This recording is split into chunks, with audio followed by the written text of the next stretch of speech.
अण्णा, कैलास बोराडेंबद्दल पण आता नवीन माहिती समोर येते, काय म्हणाल? तुमची याबद्दलची भूमिका नेमकी आता काय असणार? कैलास बोराडेला ज्या पद्धतीने चटके देऊन आणि ह्या पद्धतीने मारण्यात आलंय ती पद्धत चुकीची आहे. जालना जिल्ह्यातली ही घटना आहे, भोकरदन इथली ही घटना आहे. तर त्याच्यामध्ये जे जे कोणी आरोपी असतील ते सगळ्याच्या सगळे अटक केले पाहिजेत आणि अशा प्रकारची हिंमत परत एकदा कोणाची झाली नाही पाहिजे, असा त्या ठिकाणी वचक बसण्याची आवश्यकता आहे. पण या एकंदरीत प्रकरणामध्ये सखोल चौकशी होणं पण गरजेचं आहे सर्वांगांनी. 100% वस्तुस्थिती काय झाली काय नाही, मी तिथल्या एसपींशी सुद्धा बोललेलो आहे, कलेक्टरांशी सुद्धा बोललोय की याच्यामध्ये तुम्ही योग्य तो जे कोणी असतील त्यांच्यावरती आतापर्यंत मला वाटतं फक्त 2च आरोपी आहेत. परंतु जर ते कैलास बोराडेंनी इतरांची नावं घेतली तर ती सुद्धा नावं घेतली पाहिजेत आणि त्यांच्यावरती कारवाई झाली पाहिजे. बीडच्या शिरूर तालुक्यातील अमानुष मारहाणीचा व्हिडिओ जो आहे तो समोर आलेली आहे, पैशांची उधळपट्टी केलेली आहे, काय तुमची प्रतिक्रिया?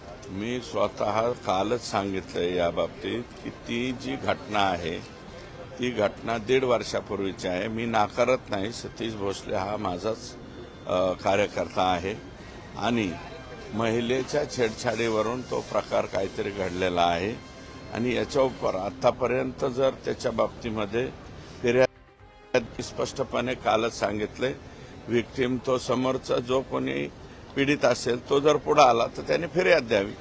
भाजपचं भटके विमुक्त आघाडीचं युवा प्रदेश सहसंयोजक मंत्री आहे ते त्यांच्याकडे. आता हे मला माहिती नाही पद आहे का नाही, ते पद तपासावं लागेल. परंतु जर त्यांच्या बाबतीत जो कोणी समोरचा तो मुलगा आहे त्यांनी आला तर त्यांनी फिर्याद द्यावी, एवढंच माझं मत आहे. म्हणतात की खोक्या भोसलेंचा आका कोण आहे आणि या आकापर्यंत सुरेश दस पोहोचणार का?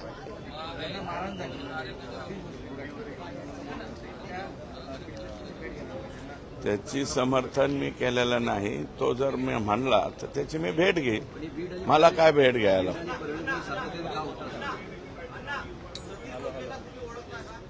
मी ओळखतो सतीश भोसले हा कधीतरी कधी कधी माझ्याकडे येतो. मी आता तो पाठीमागा असे काय उद्योग करतो हे मला थोडीच माहिती आहे. ओके.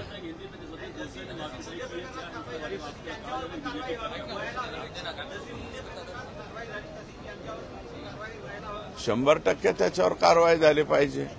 जे कोणी पीडित समोर आले तर त्याच्यावरती कारवाई झाली पाहिजे, मी कुठं नाही म्हणतो.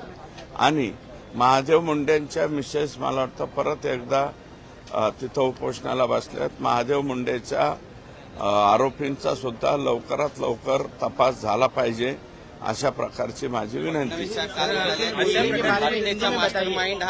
हिंदी ना म्हणून राजीनामा घ्यावा लागेल. हो बरोबर आहे. तो म्हणजे वाल्मिक कराड आणि धनंजय मुंडे एकाच नाण्याच्या 2 बाजू आहेत हे पहिल्यापासून मी म्हणतोय. हिंदी में काय हिंदी मध्ये या बैठकीचा नेमका तपशील काय? कारण फडणवीस म्हणतात तसे कुठलेच पुरावे सीआयडीला सापडले नाही. आता मुख्यमंत्री बोलल्याच्या नंतर मी त्याच्यावरती काय बोलणार? मी डबल बोलणार नाही. हिंदी में काय?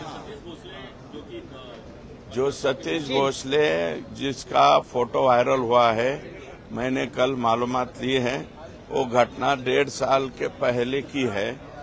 फिर भी मैं ये कहना चाहता हूं कि जिसको मारा है उस लड़के ने अगर फिर्याद दी तो आज की डेट में भी उसके खिलाफ फिर्याद होनी चाहिए और उसको कायदेशीर जो कार्रवाई है वो होनी चाहिए. लेकिन क्या वो आप जानते हैं वो आपका फोटो इस्तेमाल करता है, आपको बॉस कहता है, क्या आप उसको जानते हैं? ये देखो कौन किसको बॉस बोलता है, कौन किसका क्या रखता है, हर एक की अपन ये नहीं रख सकते.